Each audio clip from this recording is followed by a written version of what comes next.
कुर्सी से कोई लगाव नहीं। क्या किसी को सत्ता की कुर्सी से 1% भी लगाव है? 1% भी लगाव है?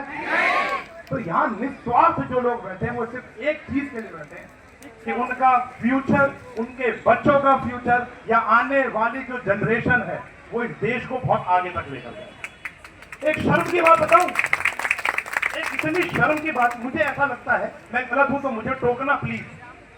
एक हमारे देश में एक सरकारी चपरासी को लगाने के 10 इम्तिहान लिए जाते हैं उसके। एक नेता की कुर्सी को भरने के लिए कौन सा इम्तिहान देना, मुझे बताना जरा।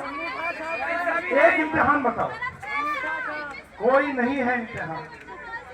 एक एजुकेशन मिनिस्टर को उसकी कुर्सी पे बैठाने के लिए यार कोई तो प्रोटोकॉल्स होने चाहिए, कोई तो प्रावधान होना चाहिए, कोई तो सेंस होनी चाहिए कि किसको बैठाना और किसको नहीं बैठाना।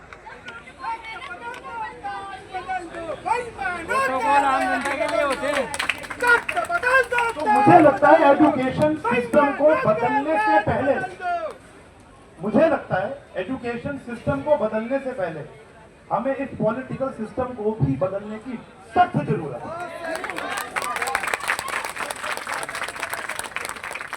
क्योंकि अगर एक नया एजुकेशन सिस्टम बन गया तो क्या गारंटी है उसमें भ्रष्टाचार नहीं होगा? क्या गारंटी है उसमें भ्रष्टाचार नहीं होगा? और सिंपल सी बात एक ये है, यहां पर आया हर एक युवा, छोटे छोटे बच्चे, माँ बाप, ऐसे माँ बाप से मिले हैं जिन्होंने अपने बच्चे खो दिए इस एजुकेशन सिस्टम की वजह से। वो आज हमारे देश का नाम रोशन कर सकते थे, डॉक्टर बन सकते थे, वकील बन सकते थे, इंजीनियर बन सकते थे, चार्टर्ड अकाउंटेंट बन सकते थे, लेकिन हमने अनमोल रतन को खो दी।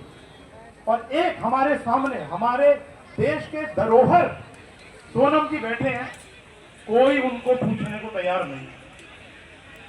हम अभी यहाँ पर हजारों हैं, इनको लाखों में कन्वर्ट करना हमारे हाथ में। भाइयों बहनों, हमको कहीं ना कहीं आवाज थोड़ी और तेज, हमने बहुत तेज आवाज उठाई है, थोड़ी और तेज उठानी है, 1 से 100 को जोड़ना है और 20 तारीख को इतना तेज हल्ला बोलना है कि सरकार को सुनना पड़े।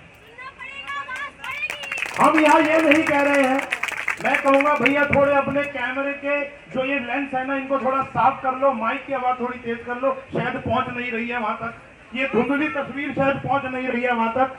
मैं सिर्फ इतना कहना चाहूंगा जाते जाते और इस प्रोटेस्ट के माध्यम से कि सरकार, हम आपसे बहुत ज्यादा उम्मीद लगाकर नहीं बैठे, हम सिर्फ ये कह रहे हैं कि आओ बात करो, बातों से सारे हल सॉल्व किए जाते हैं, ऐसा मुझे लगता है।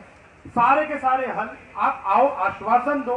अगर आकर कोई एक बड़ा अथॉरिटी पर्सन यही बोल दे, हमें वहां बुला ले कि भैया जो गलती हुई, नीट का पेपर लीक हुआ, ओएसएम में प्रॉब्लम आई, बच्चों के साथ ये हो रहा है, काउंसलिंग मिस हो रही है, कंपार्टमेंट का पेपर लेट हो रहा है, लेट हो रहा है, तो उसके लिए हम जिम्मेदार हैं, हम जिम्मेदारी लेते हैं और आगे से ऐसा नहीं होगा, ये आश्वासन देते हैं। इतना बोलने में कितनी देर लग रही है यार?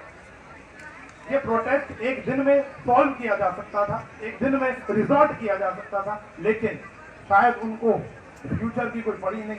ऐसे तो हमारा देश सुपर पावर मेरे हिसाब से नहीं बनने वाला, नहीं बनने वाला।